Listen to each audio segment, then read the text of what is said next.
Yo, good morning gamers. So I've only played a little bit of Rain World. I've completed the Monk and Hunter playthroughs, which I made videos about already, and I quite enjoyed. But having seen an animation that I liked and wanting to delve into the Downpour DLC, I wondered what it would be like to play Artificer for the first time. Now, I'd love to tell you that it was fantastic and my first Downpour experience was all butterflies and rainbows. But despite my initial excitement, I've got to be honest and say that by far, this was the most underwhelming campaign for a first-time player that I've experienced yet. And I don't anticipate experiencing a campaign that's worse than this one when I continue to play the other Downpour Slugcats. So I've got three main points that I want to talk about that I think really make the Artificer campaign unenjoyable for new players. And I will get to all of them and then give it a final rating based on how enjoyable it is as a first-time experience. But first, let's talk about the initial positives that had me looking forward to the run. To put it simply, Artificer is a power trip slugcat. Your movement and combat abilities are very strong, which to the game's credit are a lot of fun to use no matter how you look at it. You start a new run, bright-eyed and bushy-tailed, ready to try playing as this highly mobile demolitions expert and enjoy a new interesting campaign. The scavengers that have been harassing you in your previous runs, randomly killing you and ticking you off, are now clearly supposed to be the targets of your aggression. You've gone from the abused to the abuser, which brings with it a sense of catharsis. You don't have to try to make peace with them, you don't have to wonder if they'll throw spears at you or not, you know they'll be hostile, and you can just begin no-scoping them on sight without hesitation. Which, when you can blast yourself around, have an AoE stun you can use repeatedly, and can turn any spear you're holding into an explosive one, is honestly pretty easy as long as the group isn't too large. You feel powerful, and though combat with them is still difficult, once you learn to use your explosive powers correctly, you feel pretty damn strong. The movement mechanic you get introduced to, which is effectively an explosive double jump, adds a lot of possibilities to your traversal of the landscape.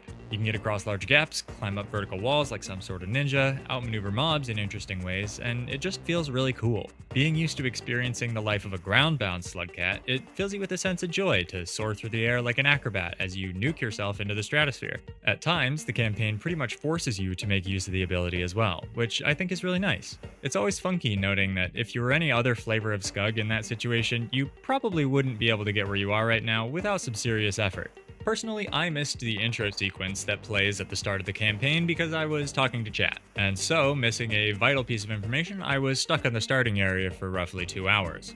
I totally didn't understand the karma system Artificer used, but once I realized they mask their own horrible karma by using the bodies of other creatures, I began to experience the full run. It seems fun, right? A joyride campaign all about being stronger than everything around you. You get to kill all the scavengers that used to piss you off, while simultaneously blowing yourself up and flying all around the place wherever you please. Wrong, you fool!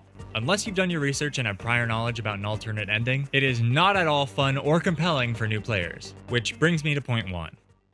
The combat Artificer's story focuses around isn't actually fun. Positive, cool abilities. Negative, the enemies are scavengers. Your character has a vendetta against these temperamental pearl hoarders, but the game's combat system is not at all designed to make fighting large number of enemies at once enjoyable. Despite the emphasis the story puts on your combat with scavengers, if you want to make progress, it's far better to just jump over and run past the large encampments you should theoretically try and rip and tear through. Not to mention, scavs, even in small numbers, are a huge nuisance. For example, they can hide off screen, throw a spear at you from out of your visible range, and one-hit kill you, even if you're doing well amidst the chaos that you can see. It's difficult to fight them at the tolls because they swarm you, not because the combat itself is dynamic or interesting. So instead of being pleased you get to try fighting your way through their hideouts, it just feels unfair, unpredictable, and worth avoiding after a few grisly deaths.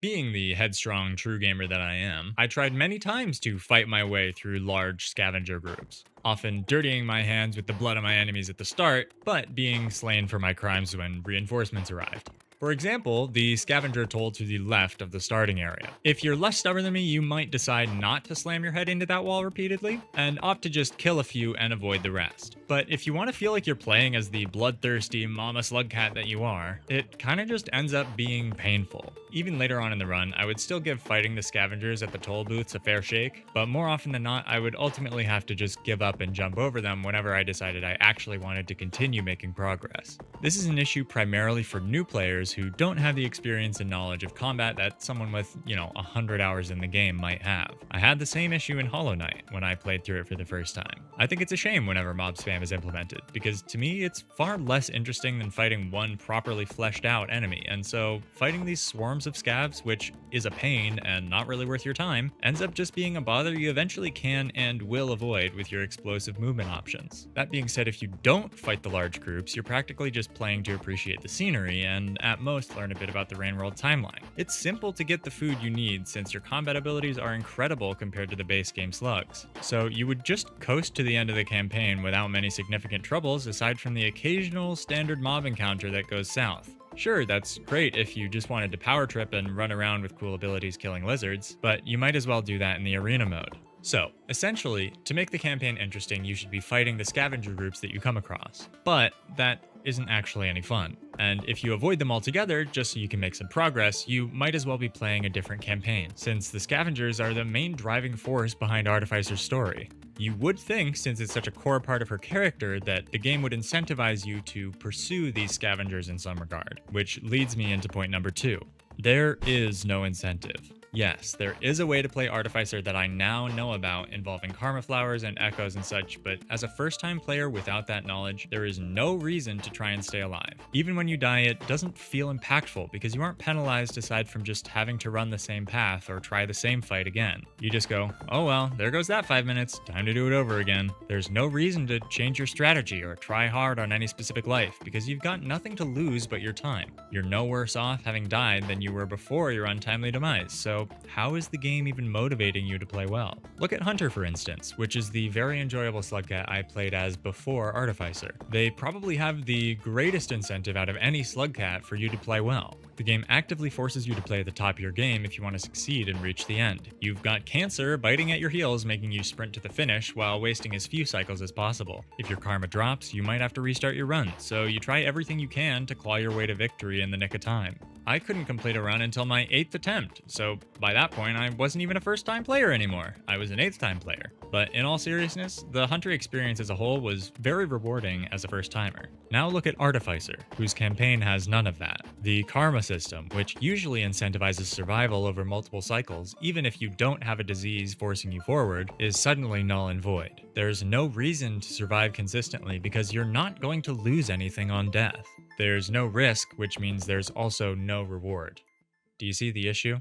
Sure, I would dive into a group of scavs now and then like Artie would want me to, and brawled it out to see if I could win because the lack of penalty enabled me to be reckless. But ultimately, fighting them was horribly inconsistent and wouldn't even lead to any real benefits if I came out on top. So the natural conclusion was that there was no reason to even play recklessly in the first place and just completely ignore them. The whole campaign is supposed to be about combat and violence, falling into the depths of depravity as you rip and tear your way through hordes of scavengers to exact your revenge upon their leader. And yet, there's no reason to partake in that. In terms of actually making progress, what's best is not to fight the groups for little to no reward, but to instead single out a scav who's hanging out on their own, snipe them, and move through the next gate. So eventually, you resign yourself to just blasting through the zones with your intercontinental ballistic slug cat, appreciating the world around you, but eventually finding yourself with pebbles, and subsequently in a cool new city, searching for scavengers you're supposed to be hunting down that have become a source of annoyance for your familiar blue friend. After what I promise only feels like hours of wandering through the maze-like metropolis, you come to the leader of the scavengers, king of the land, the Grand Scrungloid, if you will, and your long-awaited legendary fight for revenge ensues. But the climax itself isn't actually that exciting. The fight with the King of the Scavs is not difficult or interesting. Killing him didn't really feel like it was a challenge I'd overcome. I was just kind of like, oh, that's it? A few spears to the belly to get rid of his armor, a few hits to the head once he was bare, and it was over. Campaign complete. Yippee, I guess?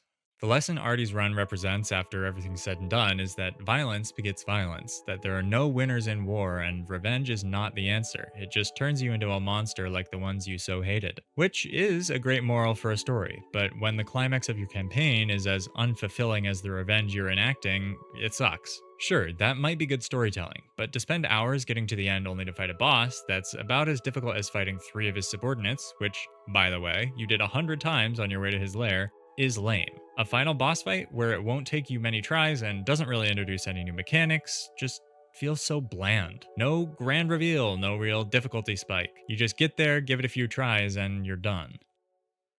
I didn't really feel like I overcame a challenge at any point.